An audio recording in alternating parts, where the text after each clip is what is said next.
teman-teman semua, materi kita hari ini dan sepertinya juga besok itu akan berbicara tentang muslimah bercahaya, muslimah produktif.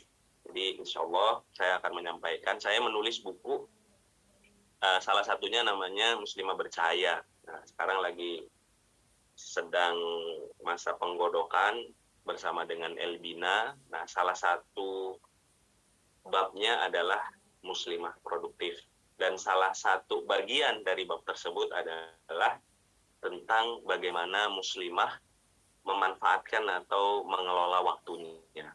Saya izin untuk menyampaikan presentasinya, teman-teman. Insya Allah saya akan mohon untuk bisa di-approve, untuk bisa saya share screen. Nah, insya Allah saya akan mencoba menyampaikan terlebih dahulu tentang bagaimana muslimah yang terbaik ya, yaitu Ibunda Khadijah radhiyallahu anha mempunyai ada dengan ini membahasnya secara konsep sedikit. Yang kedua insya Allah akan dibahas secara teknis. Nah, saya ingin membahas tentang pengingat dari Rasulullah SAW. Ya, sebenarnya ada dua pengingat yang menjelaskan atau mengingatkan kepada kita ada dua nikmat yang manusia itu punya tapi selalu melupakannya atau lalainya. Yang pertama adalah kesehatan, yang kedua adalah waktu luang. Jadi waktu ini adalah nikmat yang dimiliki oleh seorang muslim, seorang muslimah, yang Rasul mengingatkan ini selalu atau mayoritas orang itu dia lalai dengan waktunya. Itu pengingat yang pertama. Pengingat lima akhir zaman, Rasul Shallallahu Alaihi Wasallam akan pernah menyampaikan bahwa yang menjadi tanda-tanda akhir zaman, tanda-tanda mendekatnya kiamat, ini tanda-tanda kiamat sugro yang kecil-kecil, yang mungkin selama ini kita makin merasakannya ya, makin kesini, adalah waktu itu semakin singkat, semakin berdekatan. Gitu. Kadang-kadang nggak kerasa, udah Ramadan lagi kan gitu ya. Tidak terasa anak-anak seperti saya, anak-anak sudah mulai gede gitu kan. Padahal kemarin merasanya baru nikah. Tidak terasa ternyata lulus kuliahnya sudah sekian tahun, padahal baru kemarin rasanya mulai kuliah. Nah, setahun seperti sebulan, sebulan seperti sejumat, satu pekan, sejumat seperti sehari, sehari seperti sejam, dan sejam. Nah, banyak penjelasan para ulama yang maksud waktu itu semakin singkat atau berdekatan itu apa? Banyak yang menjelaskan beberapa versi. Ada yang mengatakan bahwa maksudnya waktu perjalanan orang makin akhir zaman itu kemana-mana itu makin dekat, nggak perlu waktu yang lama. Ada juga yang menyatakan bahwa orang-orang itu aktivitasnya itu melenakan, sehingga dia bisa jadi lupa, nonton bola lupa, nonton drakor lupa, kan gitu ya. Nonton drakor kalau lagi maraton sehari kayak dari pagi ke sore lupa kan gitu ya. Jadi itu penafsiran ulama. Dan diantaranya yang mau kita bahas di sini adalah yang dimaksud waktu berdekatan itu adalah sedikitnya keberkahan pada zaman tersebut. Jadi kalau misalnya kita lihat ya zaman Rasul dan para sahabat seperti Rasulullah Shallallahu Alaihi Wasallam, atau contohnya misalnya Abu Bakar radhiyallahu anhu, ketika pagi hari ditanya oleh Rasulullah, siapa yang hari ini puasa, beliau angkat tangan. Siapa yang hari ini sudah menjenguk orang sakit, beliau angkat tangan. Siapa yang sudah membantu orang lain, beliau angkat tangan. Siapa yang sudah mensolatkan dan menguburkan jenazah, beliau angkat tangan. Jadi waktu satu pagi aja beliau sudah melakukan banyak sekali hal, karena adanya keberkahan di sana. Jadi ukuran waktu itu adalah produktivitasnya, ukuran waktu itu adalah keberkahannya, ukuran waktu itu adalah apa amal soleh yang bisa kita lakukan di waktu tersebut. Nah, kita insya Allah akan membahas dari sisi itunya. Saya nggak akan terlalu banyak membahas tentang manajemen bagaimana memisahkan yang ini 1, 2, dan 3 hal. Nah, seperti yang voice note yang Kang Arif sampaikan di grup pengumuman ya Bina Muslimah, bahwa kita insya Allah akan memulai berbicara tentang waktu dari kehidupan dua orang wanita yang paling mulia di zaman Rasulullah Shallallahu Alaihi Wasallam sampai sekarang, dan Ibunda Aisyah radhiyallahu anha. Tentang Ibunda Khadijah, yang bisa kita bold atau kita kita garis bawah juga, bold dan di garis bawah adalah bahwa beliau adalah manusia yang pertama, ya, manusia yang pertama mendukung Rasulullah Shallallahu Alaihi Wasallam, dan manusia yang terbaik dalam mendukung Rasulullah Shallallahu Alaihi Wasallam. Ada banyak riwayat ya tentang Ibunda Khadijah, dan mayoritas, kalau bisa kita bilang mungkin hampir semuanya, itu riwayatnya itu dari Ibunda Aisyah. Kenapa Ibunda Aisyah? Karena Ibunda Aisyah radhiyallahu anha ini yang paling cemburu. Jadi beliau adalah istri yang paling disayang oleh Rasulullah. Ibunda Aisyah ini adalah istri yang paling disayang. Tapi sayangnya Rasulullah itu kepada Ibunda Aisyah itu kalau bisa kita ukur-ukur ya, kira-kira sepertinya nggak menang gitu kalau dibandingkan dengan sayangnya Rasulullah dengan Ibunda Khadijah. Sampai-sampai para ulama mengatakan ada bagian di hati Rasulullah itu yang nggak dimiliki oleh orang lain kecuali oleh Khadijah. Jadi ada bagian hati di hati Rasulullah itu hanya untuk Khadijah. Dalam sebuah riwayat, Ibunda Aisyah itu saking cemburunya mengatakan Rasul ini setiap hari, atau bahasa Ibunda Khadijah, Ibunda Aisyah, tidak ada hari yang berlalu di sisi Rasulullah kecuali nama Khadijah radhiyallahu anha itu selalu disebut. Padahal Ibunda Khadijah itu meninggalnya 10 tahun kenabian. Rasul meninggal nanti 13 tahun setelah Ibunda Khadijah meninggal. Jadi 13 tahun itu tidak ada satu hari yang berlalu, kata Ibunda Aisyah, kecuali nama Khadijah itu disebut. Bahkan kadang-kadang ketika bersama denganku, ini latar belakang nih keluarnya hadis ini ya. Ketika bersama denganku, beliau terlalu banyak atau sangat banyak menyebut Ibunda Khadijah gitu. Sampai-sampai aku mengatakan karena cemburunya. Jadi saat itu cemburu itu mengalahkan pikiranku, dan aku mengatakan, wahai Rasulullah, apa nama Khadijah radhiyallahu anha senantiasa engkau sebut, padahal Allah sudah menggantikan wanita yang darinya. Maksudnya aku ini udah Allah berikan sebagai istrimu, Allah gantikan dengan yang lebih baik. Kemudian Rasulullah Shallallahu Alaihi Wasallam dengan serius, Rasul jarang serius seperti ini, beliau mengatakan atau dengan serius, ma abdalanillah azza wa jalla khairan minha. Allah tidak menggantikannya dengan seorang wanita pun yang lebih baik darinya. Qad amanat bi idh kafaru binnas. Khadijah, ia telah beriman kepadaku ketika orang-orang itu kafir kepadaku.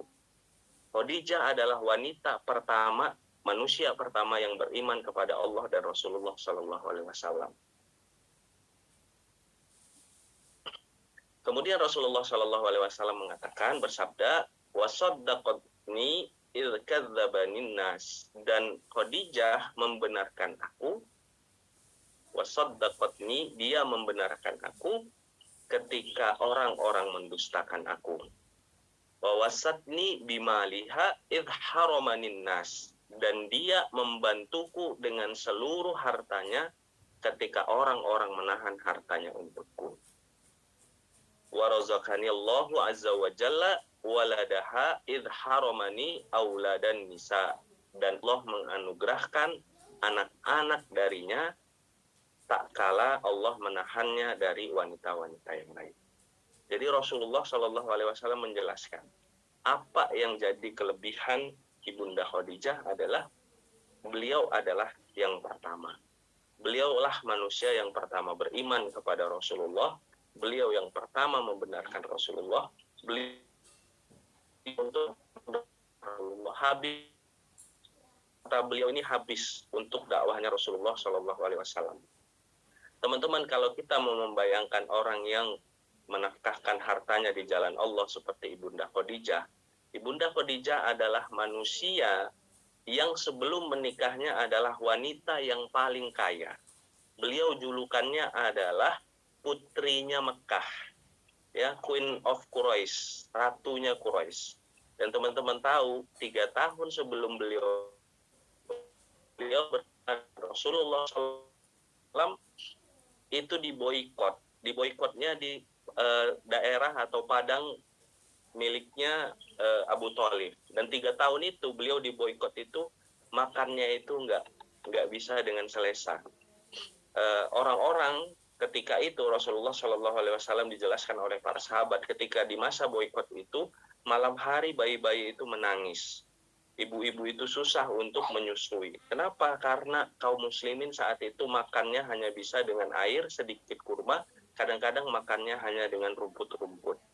Ibunda Khadijah mengalami hal seperti itu. Usia beliau saat itu 10 tahun, ketika Rasulullah kenabian, berarti usia beliau saat itu 65 tahun. Seorang wanita umur 63 sampai 65 tahun menghabiskan semua hartanya untuk dakwah suaminya. Makanya kalau misalnya ditanya, Allah menggantikan seseorang yang lebih baik darinya, Rasul menjawabnya dengan jawaban yang serius. Ia sudah menghabiskan hartanya di saat orang-orang itu menahan hartanya bagiku.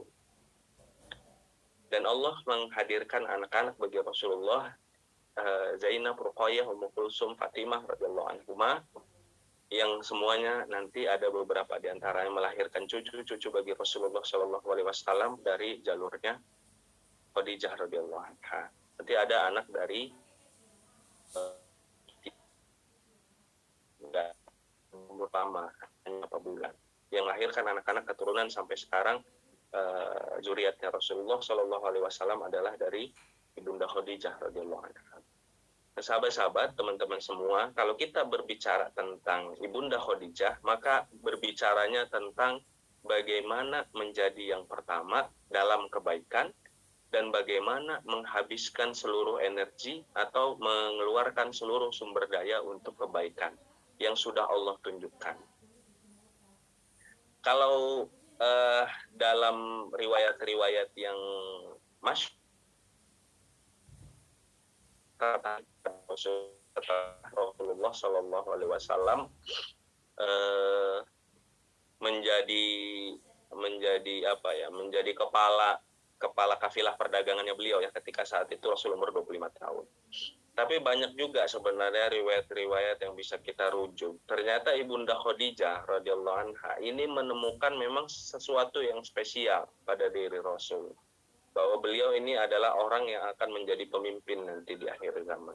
Makanya kalau misalnya dari riwayat yang tadi, bisa jadi Ibunda Khadijah memang sudah mempersiapkan dirinya untuk menjadi pendukung terbaik, sudah mempersiapkan dirinya untuk menjadi pelindung yang terbaik, sudah mempersiapkan dirinya untuk memberikan seluruh hartanya yang sangat banyak untuk dakwah Rasulullah Shallallahu Alaihi Wasallam. Makanya kalau bicara tentang Ibunda Khadijah ini adalah berbicara tentang yang pertama dan yang terbaik. Kalau teman-teman mau dapat gambaran bagaimana luar biasanya Ibunda Khadijah mendukung dakwah Rasulullah Shallallahu Alaihi Wasallam, dalam beberapa riwayat itu disampaikan bahwa di usia 37 sampai nanti akhirnya beliau Rasulullah Shallallahu Alaihi Wasallam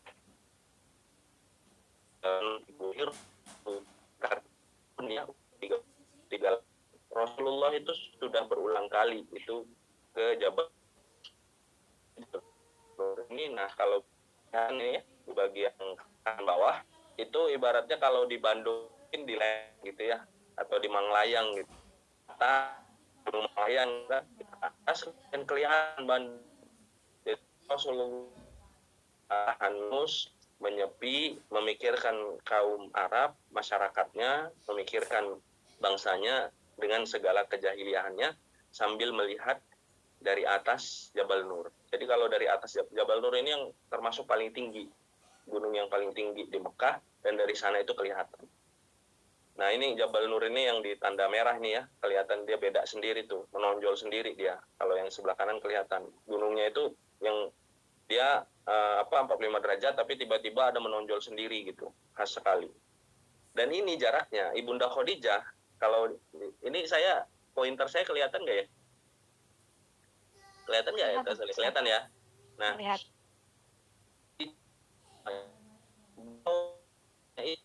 Itu di yang ini istana, kalau pulang dari Maroh dari sini kan kelihatan ada benteng besar itu ya, istana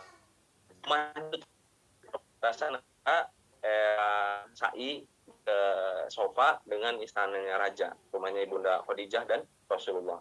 Dan dalam beberapa riwayat Ibunda Khadijah beliau yang makan makanan dan mengkondisi suaminya itu ke buah jaraknya itu 5 kilometer.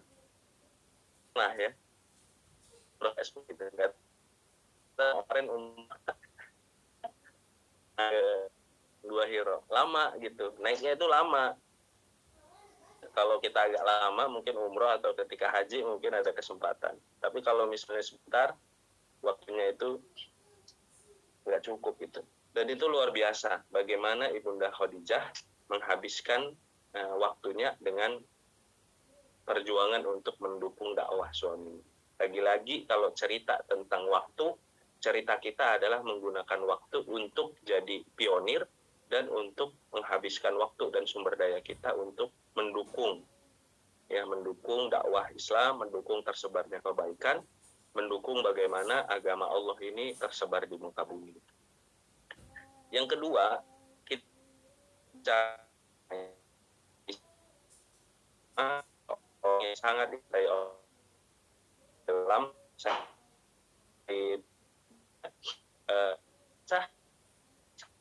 beliau adalah cerdas luar biasa, memiliki kecerdasan luar biasa. 9 tahun kira-kira bersama Sallallahu Alaihi Wasallam, hanya sangat kuat, kecerdasannya sangat.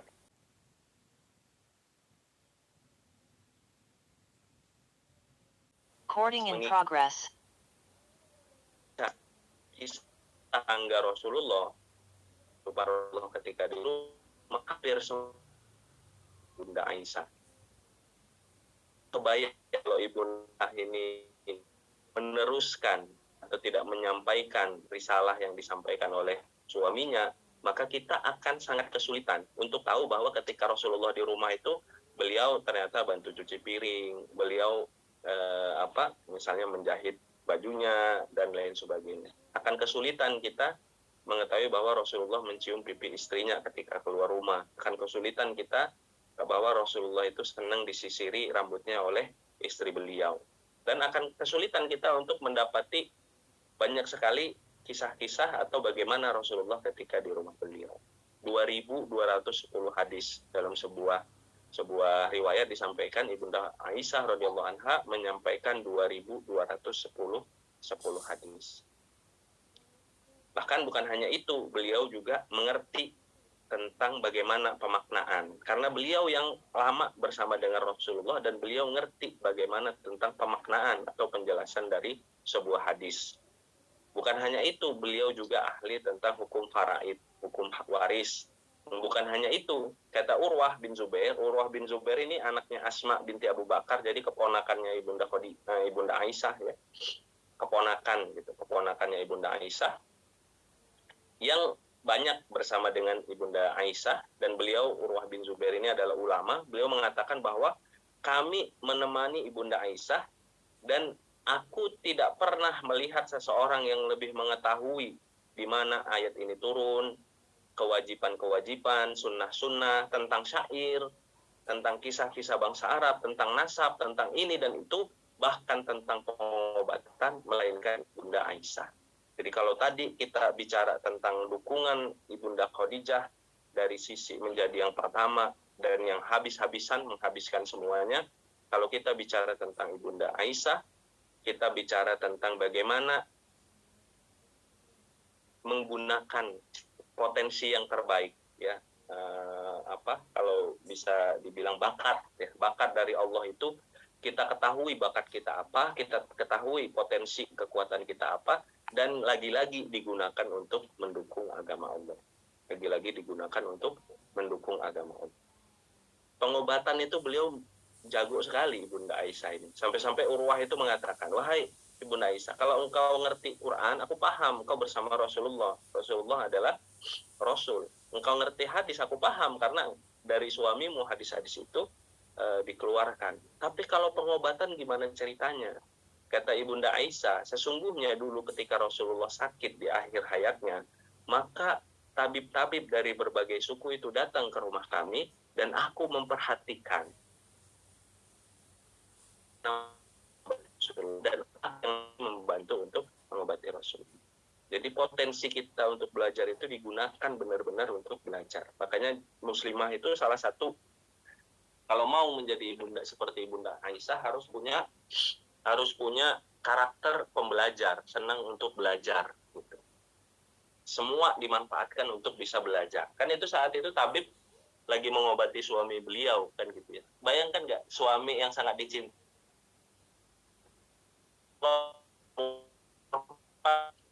yang doakan ya, bersedih mungkin kan, suami sakit kan gitu ya, doakan, kemudian mungkin curhat kepada dokternya. Tapi Ibunda Aisyah bukan hanya itu, beliau memperhatikan karena beliau tahu bahwa nanti beliau yang akan mengobati suami, membantu untuk merawat dan mengobati suaminya.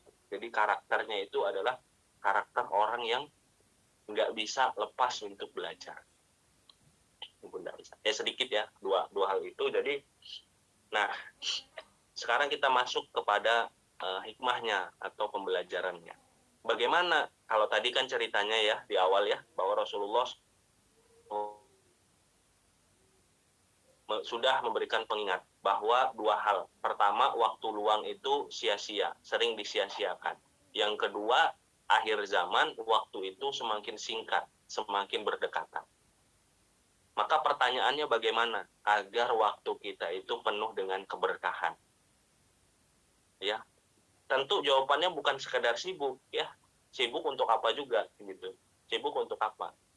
Sibuknya untuk apa? Kan gitu ya. Bahkan produktifnya tergantung produktifnya untuk apa juga. Ada orang-orang di Jakarta produktif sekali gitu. Kenalan Kang Arif, ada teman Kang Arif misalnya, ada yang produktif sekali, berangkat kantor jam 9, pulang kantor jam 2. Dan jam 2 siang ya, jam 2 pagi. Gitu. Besok datang lagi jam, produktif sekali menghasilkan. Tapi untuk apa? Gitu. Untuk apa?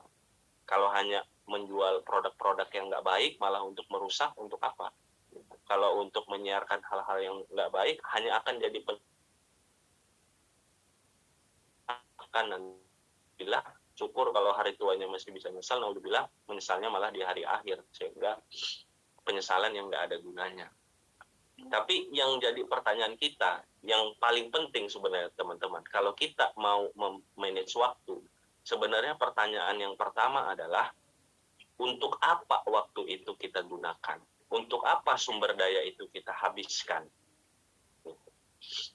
Ibunda Khadijah, kalaulah beliau tidak menjadi istri Rasulullah Shallallahu Alaihi Wasallam, maka beliau hanyalah, ya tanda petik ya, hanyalah ibaratnya ya, hanyalah seorang wanita yang sangat dermawan, seorang wanita yang sangat cantik, sangat anggun, seorang wanita yang sangat kaya, yang menghabiskan waktunya untuk membantu orang-orang di sekitar Mekah.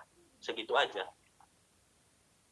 Tapi karena Allah memilih beliau untuk mendukung dakwah Rasulullah Shallallahu Alaihi Wasallam, maka Allah memuliakan beliau.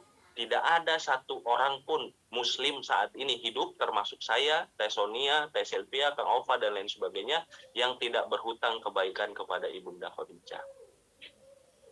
Maka pertanyaannya, untuk apa waktu kita? Untuk apa tenaga kita? Untuk apa harta kita gunakan? Apakah tujuannya itu panjang, untuk jangka panjang dan sesuatu yang besar, atau sifatnya hanya sifatnya sementara saja? Bukankah Rasulullah Shallallahu Alaihi Wasallam yang bahwa manusia mengatakan hartaku, hartaku, dan hartaku? Sabda Rasulullah, padahal sebenarnya hartanya itu adalah hanya 3. Yang pertama makanan yang akhirnya menjadi kotoran, yang kedua pakaian yang akhirnya menjadi usang, yang ketiga yang ia sedekahkan, itulah yang akan menjadi temannya yang sejati. Maka pertanyaannya itu bukan yang sebelum itu, bukan tentang teknisnya sebelumnya, tapi tentang apanya atau kemananya atau kenapanya. Pertanyaan-pertanyaan atau minimal bagaimana, ya, bagaimana kita memanfaatkan waktunya. Apakah itu untuk tujuan yang jangka panjang dan besar. Sama Ibunda Aisyah radhiyallahu anha, kalaulah kepintaran beliau itu tidak digunakan untuk menyebarkan hadis-hadis Rasulullah Shallallahu Alaihi Wasallam, tidak digunakan untuk menjelaskan agama ini setelah zaman Rasulullah Shallallahu Alaihi Wasallam meninggal, beliau diingat mungkin sebagai wanita yang sangat cantik, wanita yang sangat cerdas, wanita yang sangat riang, gembira, ya, wanita yang dari keturunan yang orang-orang atau keluarga yang luar biasa baiknya. Segitu aja. Tapi ketika beliau gunakan itu, kecerdasan yang Allah titipkan kepada beliau yang luar biasa itu untuk menolong agama Allah, untuk berdakwah, untuk sesuatu yang besar, maka Allah Subhanahu wa taala memuliakan. Makanya kita tidak ada di antara kita di sini juga yang tidak mendapat atau tidak berhutang kebaikan kepada Ibunda Aisyah. Pertanyaannya adalah, sebelum kita bicara tentang teknis mengelolanya, adalah pertama waktu kita yang paling utama, yang paling besar, ya, yang paling banyak, yang paling berkualitas, itu kita gunakan untuk tujuan apa? Seberapa lama kebaikannya dan seberapa besar dampaknya. Nah, itu. Seberapa lama kebaikannya dan seberapa besar dampaknya. Apakah itu hanya kebaikan yang 1-2 hari atau bisa sampai tahunan, puluhan tahun, ratusan, bahkan ribuan tahun, bahkan sampai ke akhirat? Apakah itu hanya untuk diri sendiri? Alhamdulillah, jangan sampai seperti itu ya. Nah, diri sendiri, yang bahagia cuma kita, pasangan kita, anak-anak gitu. Apakah dampaknya bisa bagi ribuan, ratusan ribu, jutaan, ratusan juta orang? Makanya sahabat-sahabat, tadi berulang kali ya, dari sebelumnya juga Teh Sylvia, Kang Ova juga menyatakan bahwa Bina Muslimah ini mudah-mudahan jadi sesuatu yang bareng-bareng kita, jadi proyek kita bersama gitu. Bagaimana Bina Muslimah ini bisa berdampak, yang pertama itu panjang. Kita saling mendoakan, saling juga membantu teman-teman semua, bagaimana Bina Muslimah ini jadi sesuatu yang panjang.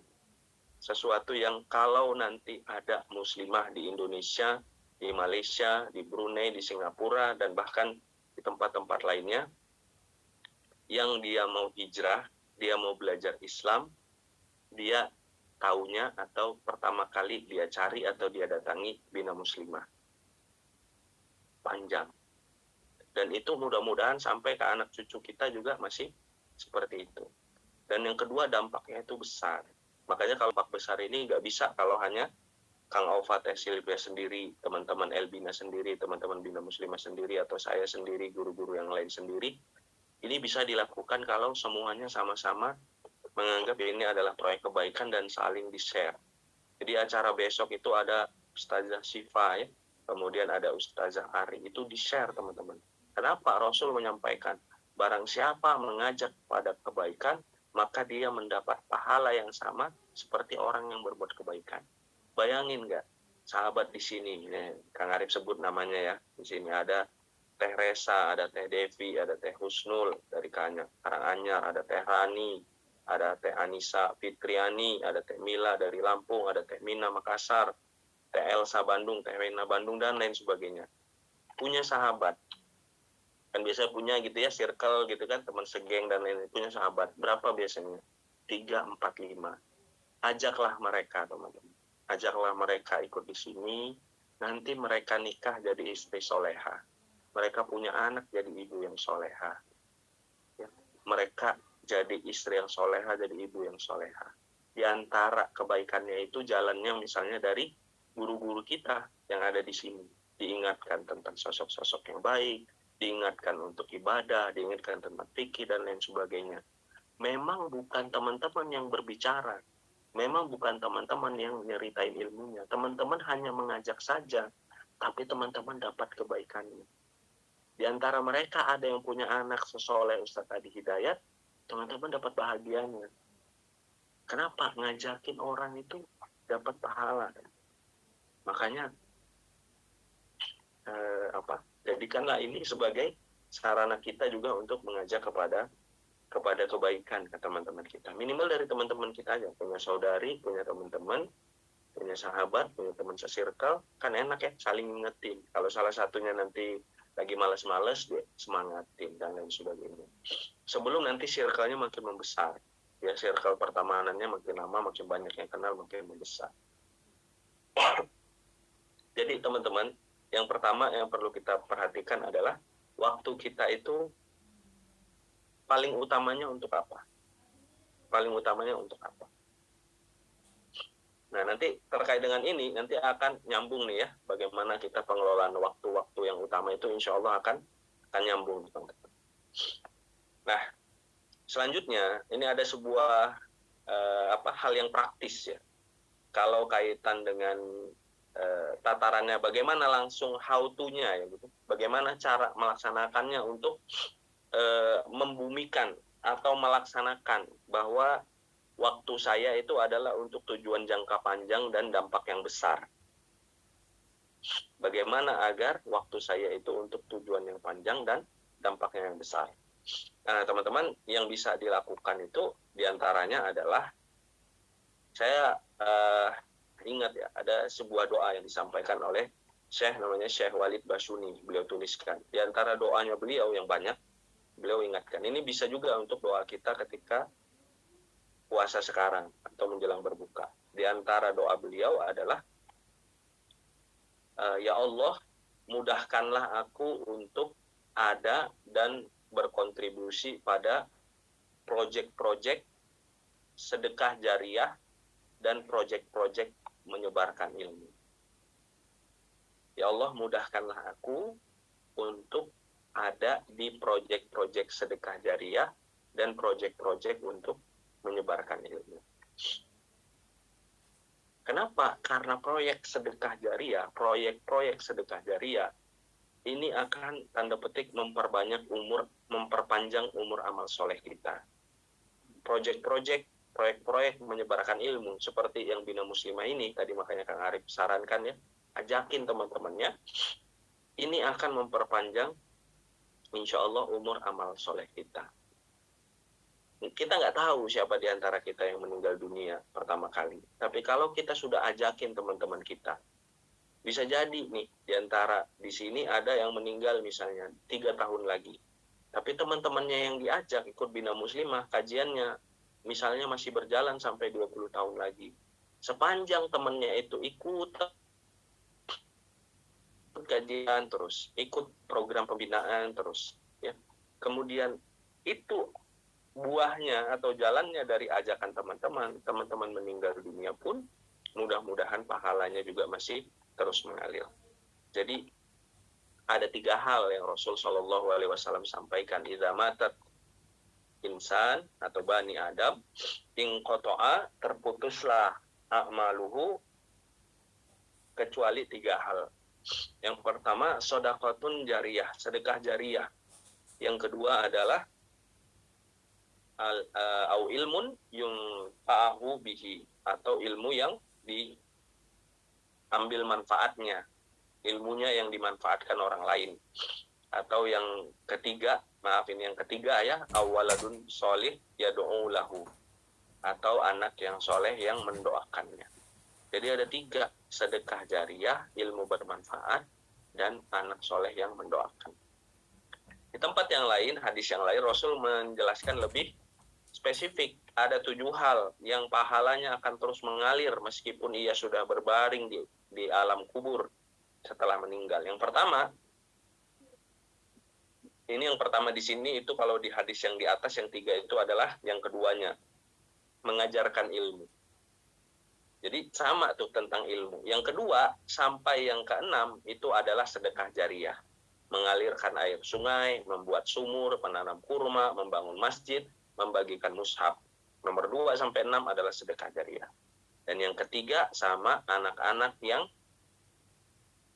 kalau di sini beristighfar, memohonkan ampun untuknya ketika dia sudah meninggal dunia.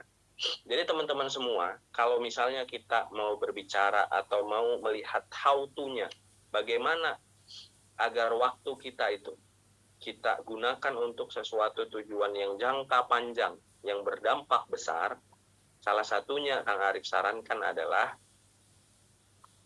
punyalah program, teman-teman. Punyalah program untuk 3 hal ini. Punyalah hari atau punyalah jam setiap harinya, bagaimana teman-teman untuk bisa punya program bisa sedekah jariah. Kalau teman-teman bekerja, salah satu niatkannya adalah bagaimana agar penghasilan saya sebagiannya bisa digunakan untuk sedekah jariah. Membangun masjid, membangun sumur, ya, membangun sekolah, membangun madrasah, wakaf Quran, dan wakaf-wakaf lainnya. Bagaimana kita bekerja, berusaha, berbisnis, muslimah-planner, ya, muslimah yang pandai berbisnis, bagaimana itu digunakan sebagiannya untuk bisa jadi yang kita kerja dan kita bisnis, sebagiannya untuk sedekah jariah, berapapun nilainya, berapapun banyaknya. Yang kedua adalah belajarlah dan mengajaklah orang kepada kebaikan. Ada waktunya, ada waktu kita setiap hari itu untuk mengajak kepada kebaikan dan menyebarkan ilmu sesuai dengan yang kita bisa. Yang ketiga adalah menikah, punya anak, insya Allah, dan mendidik anak-anak menjadi anak-anak yang soleh dan soleha. 3 itu teman-teman. Jadikan waktu kita, ya, waktu-waktu terbaik kita untuk 3 itu. Ya, bekerja, berusaha untuk nanti bisa sedekah jariah, belajar, menyebarkan, mengajak kebaikan untuk bisa agar ilmu kita bisa dimanfaatkan, diambil manfaatnya. Yang ketiga, melahirkan bagi teman-teman muslimah, ya, mengandung, melahirkan, mempunyai, merawat, mendidik anak-anak jadi anak-anak solehah, anak-anak yang soleh, agar mereka nanti mendoakan dan memohonkan ampun kepada kita semua. Yang selanjutnya, ini bagian yang kedua, menghadirkan keberkahan waktu. Ini poin-poin yang sifatnya teknis, ya. Bagaimana menghadirkan keberkahan keberkahan waktu. Poin yang A, menghadirkan keberkahan waktu. Ini teknis, ya. Teknis ini harian, teman-teman. Bisa dicatat dan bisa mudah-mudahan bisa coba untuk diaplikasikan. Syukur-syukur Ramadan ini bisa menjadi habits-nya, kebiasaan. Bagaimana waktu aktivitas penting, aktivitas terbaik itu dilakukan di pagi hari. Rasul Shallallahu Alaihi Wasallam mendoakan, Allahumma barik li ummati fi bukuriha. Ya Allah, barik li fi ummati, berkahilah, barik li ummati, berkahilah umatku, fi bukuriha, pada waktu paginya. Rasul Shallallahu Alaihi Wasallam mendoakan, ya Allah, berkahilah umatku pada waktu paginya. Maka waktu pagi ini benar-benar dijaga, teman-teman. Waktu pagi ini jangan digunakan untuk tidur, ya, sampai dari teman-teman tahajud minimal sampai misalnya jam 8, misalnya jam 9, gunakan itu untuk ibadah, hal-hal yang penting tadi, dan juga untuk hal-hal yang penting bagi dunia dan akhirat, teman-teman. Yang selanjutnya, keberkahan waktu itu bisa didapat dengan sholat tepat pada waktunya. Sholat tepat pada waktunya. Kenapa? Karena Rasulullah SAW menjelaskan bahwa ayu amal ahabba ilallah, amalan yang paling dicintai orang, jawab yang pertama adalah as-sholatu ala waktiha, sholat pada waktunya. Amal yang dicintai oleh Allah adalah sholat pada waktunya. Dan teman-teman, kaitan dengan keberkahan sholat di awal waktu ini, Rasul Shallallahu Alaihi Wasallam pernah memberi peringatan kepada sahabat dan termasuk kepada kita. Karena saat itu beliau melihat ada beberapa sahabat yang selalu telat sholat, bukan hanya masbuk, bahkan nggak dapat lagi berjamaah. Ini ingat ya, telatnya itu yang disebut telat itu adalah nggak dapat lagi berjamaah, atau sudah akhirnya itu ketika berjamaah itu sudah paling belakang-belakang, bahkan sudah dari rombongan. Gitu. Yang disebut telat ini bukan zuhur sholatnya jam 2:30, bukan. Yang disebut Rasul telat di sini adalah yang nggak dapat keutamaan berjamaah di awal waktu. Maka Rasul menyampaikan pengingatnya ini bagi kita semua. Beliau menyampaikan, seseorang senantiasa melambat-lambatkan sholatnya sampai akhirnya Allah melambatkan kebaikan-kebaikan yang ada padanya. Seseorang senantiasa melambat-lambatkan sholatnya sampai akhirnya Allah melambatkan kebaikan-kebaikan yang ada padanya. Jadi kalau misalnya kita mengevaluasi diri kita, naudzubillah ya, segala sesuatu kebaikan yang kita harapkan itu sepertinya terlambat datang. Nggak pernah sesuai dengan waktu yang kita harapkan. Selalu terlambat kebaikan. Terlewat terus kesempatan untuk berbuat baik. Salah satu yang perlu untuk kita perbaiki adalah sholat kita di awal waktu. Karena Rasul SAW sendiri yang menjelaskan bahwa seseorang senantiasa melambat-lambatkan sholatnya sampai akhirnya Allah melambatkan kebaikan-kebaikan yang datang kepadanya. Ya. Ini mengevaluasi teman-teman diri kita. Kalau banyak kebaikan-kebaikan yang kita harapkan ternyata sepertinya lambat, sepertinya nggak segera untuk tercapai, yang pertama untuk dievaluasi adalah sholat. Ingin nikah tahun ini belum tercapai, tahun depan belum tercapai, sholatnya dulu dievaluasi. Ingin dapat beasiswa kuliah belum tercapai, sholatnya dulu.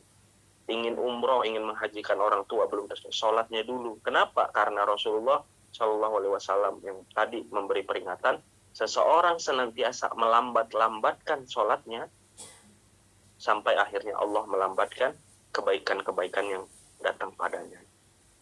Yang ketiga, teknis hal yang bisa kita lakukan secara teknis agar keberkahan hadir mengelola waktu kita adalah punya waktu untuk baca Quran, punya waktu untuk istighfar, punya waktu untuk senantiasa berzikir. Tentang Quran, ada seorang ulama memberi tahu kepada muridnya agar senantiasa menggunakan waktunya, mengkhususkan atau mempunyai waktu untuk membaca Quran.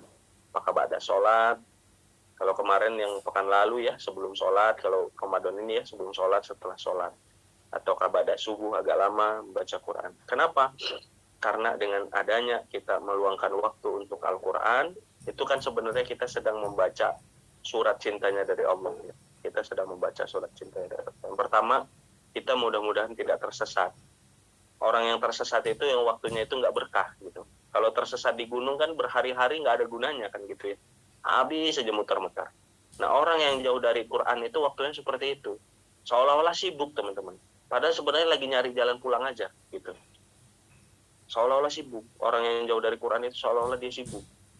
Seolah-olah banyak yang dikerjakan. Padahal sebenarnya sedang tersesat aja, lagi muter-muter.